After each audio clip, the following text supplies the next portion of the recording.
وہ گھر آ گئی تھی، اس سے رہ رہ کر اشر پہ غصہ آ رہا تھا۔ اس کا بس نہیں چل رہا تھا کہ اس کا منہ نوچ لیتی۔ ایسا کیسے سوچ سکتا تھا وہ؟ شادی وہ بھی اشر سے۔ مائی فٹ، کیا میں یہ بات دورید کو بتاؤں؟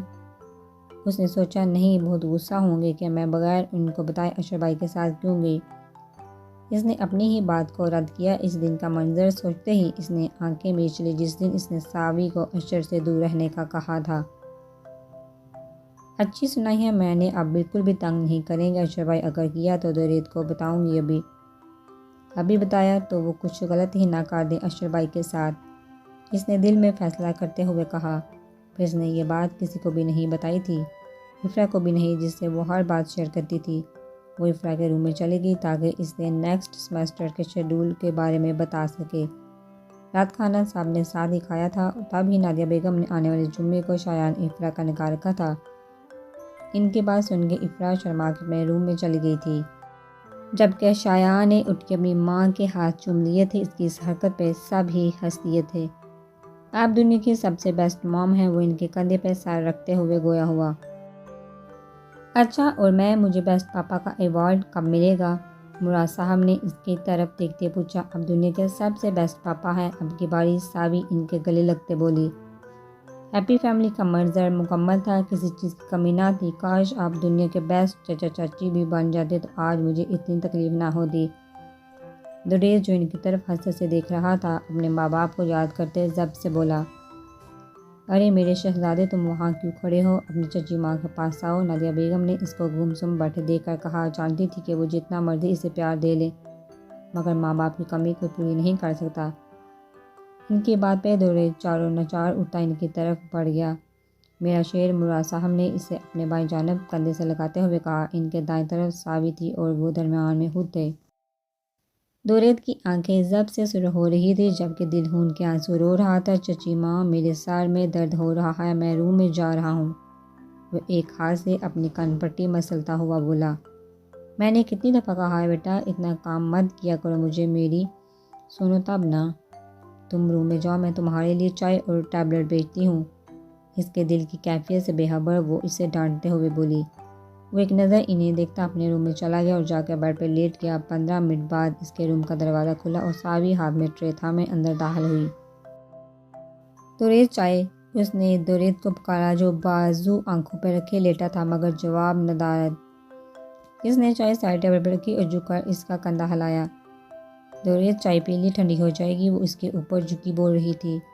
دورید نے آنکھوں سے بازو ہٹا کے سامنے کھڑی لڑکی کو دیکھا جو اس کے رگوں میں خون کی طرح بستی تھی، دل میں دھڑکن کی طرح دھڑکتی تھی۔ اسے کسی اور کے ساتھ سوچنا بھی اس کے لیے سہانے روح تھا۔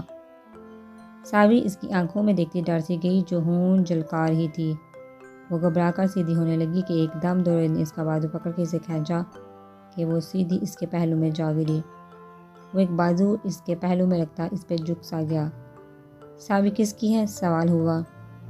دورید احمد کی جواب آیا۔ ساوی دورید کی کیا ہے؟ ایک اور سوال ہوا۔ ساوی دورید کی زندگی ہے، ہکلاتے ہوئے جواب آیا۔ دورید ساوی کے لیے کیا کر سکتا ہے؟ پھر سے سوال ہوا۔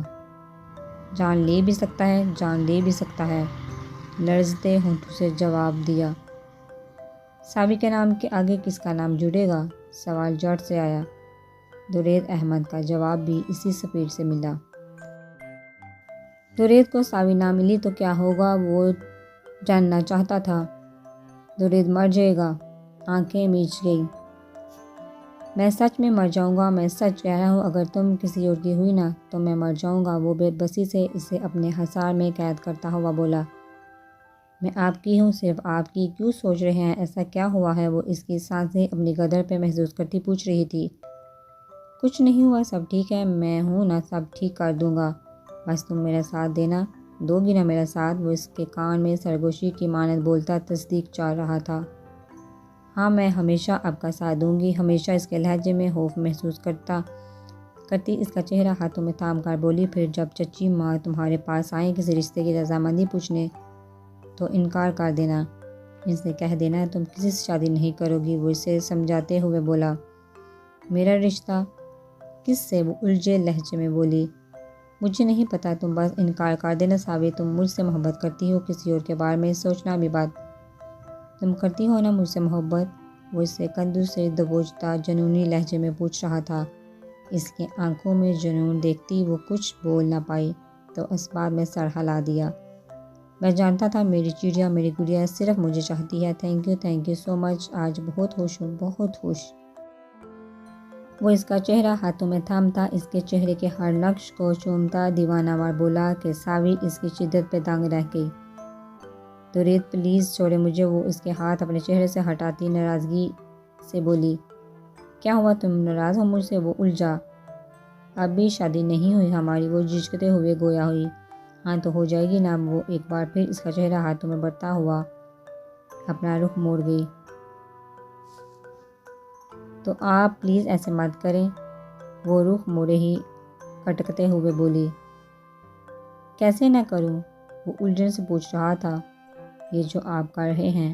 وہ اپنے چہرے کی طرف اشارہ کرتے توریت کچھ پل اس کی طرف ناسمجھی سے دیکھتا رہا۔ جب بات سمجھ میں آئی تو زندگی سے بھرپور قہقہ لگا اٹھا۔ ابھی نہ کرو، شادی کے بعد کر لوں، وہ شرارت سے پوچھ رہا تھا۔ توریت پلیز، وہ اس کی بات پہ شرم سے سرخ ہوتی چہرہ ہاتھوں میں چھپا گئی اور وہ اس کی اس ادا پہ نہال ہوتا، اس پہ پھر سے جھک گیا، اس کے ہاتھ ہٹاتا وہ اس کی پیشانی پہ محبت بڑا لمس چھوڑ گیا اور وہ اس کی قربت میں لرزتی رہ گئی۔ اچھا ایک بات پوچھوں؟ بتاؤ۔ اب کی بار اس نے سنجیدگی سے پوچھا۔ جی، وہ سر جھکائے ہی بولی۔ آج رات میرے کمرے میں گزارنی ہے؟ وہ لہجے میں سنجیدگی اور آنکھوں میں شرارت لیے پوچھ رہا تھا۔ اس کی بات پہ ساوی نے جھٹ سے سر اٹھایا اور وال کلاک کی طرف دیکھا جو 10 بجا رہی تھی۔ نہیں، میں جا رہی ہوں، وہ نروس ہوتے ہوئے بولی۔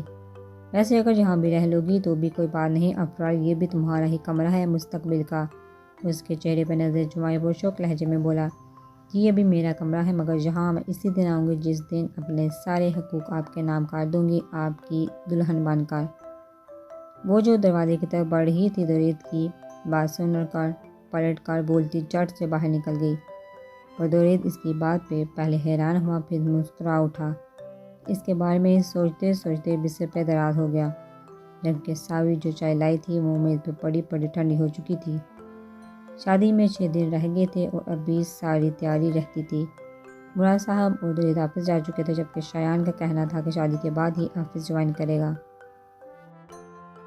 نادیہ بیگم اور افرا لاؤنج میں بیٹھے شایان کا انتظار کر رہے تھے کہ کب وہ آئے اور وہ لوگ شاپنگ کے لیے جائیں۔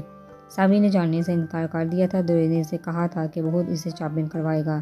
دروازے پر بیل ہوئی تو ساوی نے جا کر دروازہ کھولا۔ آگے ان کی ملازمہ کھڑی تھی جس کے ایک ہاتھ میں بیگ تھا اور ایک ہاتھ میں اس نے اپنے 3 سالہ بیٹے کا ہاتھ تھام رکھا تھا جو کہ اس کی ٹانگوں کے ساتھ لپٹا کھڑا تھا۔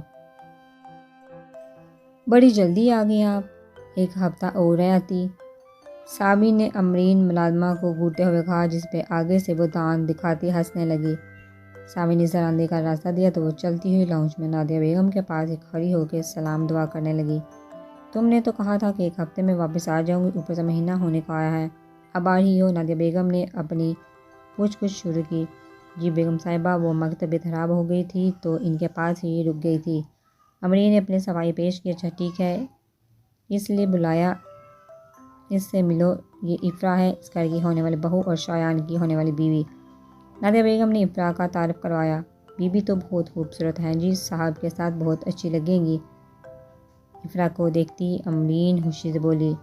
ہاں، اور اب میری بات سنو، میں اور افرا شایان کے ساتھ شاپنگ پہ جا رہے ہیں اور ساوی گھر پر ہے، دھیان رکھنا، اور لنچ کی تیاری کر لینا، ٹھیک ہے؟ نادیہ بیگم نے اسے ہدایت دیتے ہوئے کہا۔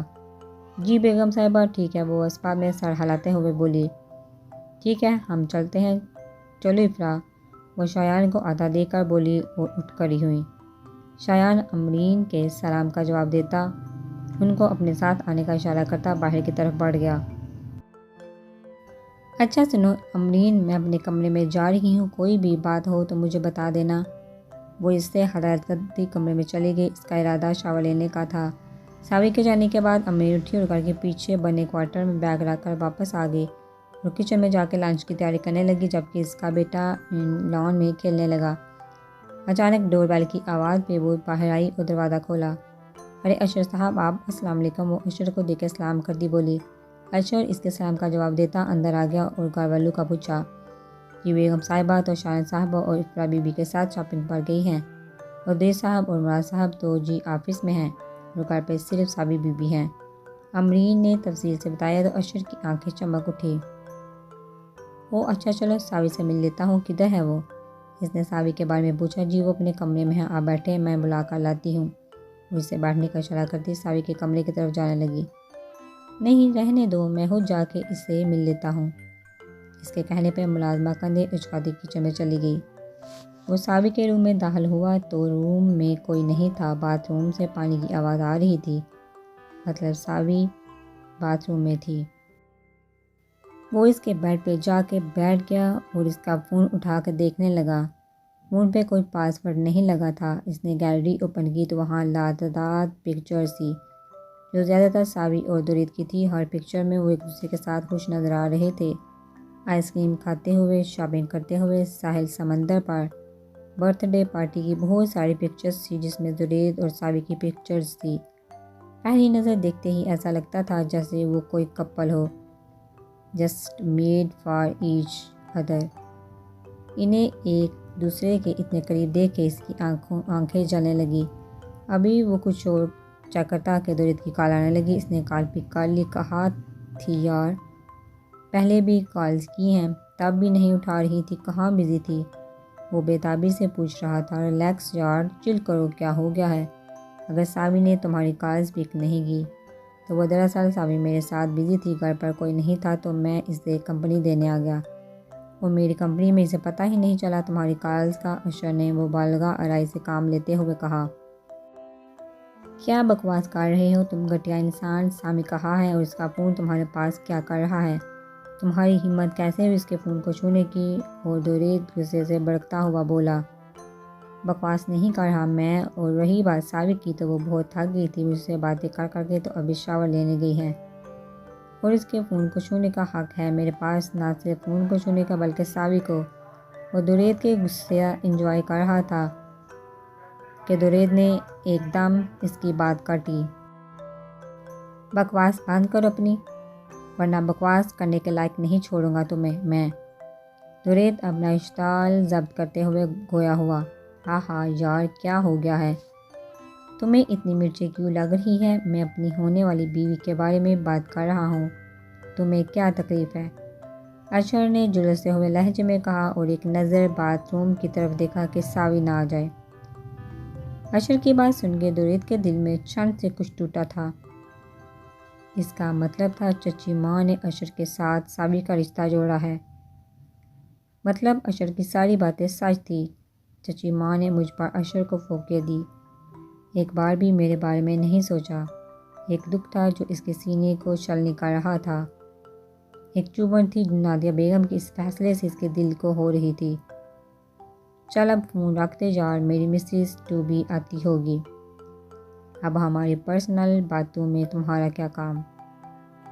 اور وہ کہتا کمینے پن سے کہکا لگاتا فون کاٹ گیا۔ اشر نے فون بند کیا اور اس کا فون واپس اسی جگہ پہ رکھتا باہر نکل گیا اور درید فون کو زور سے دیوار پر مارتا کوٹ اٹھاتا کمرے کی گھر کی طرف روانہ ہو گیا۔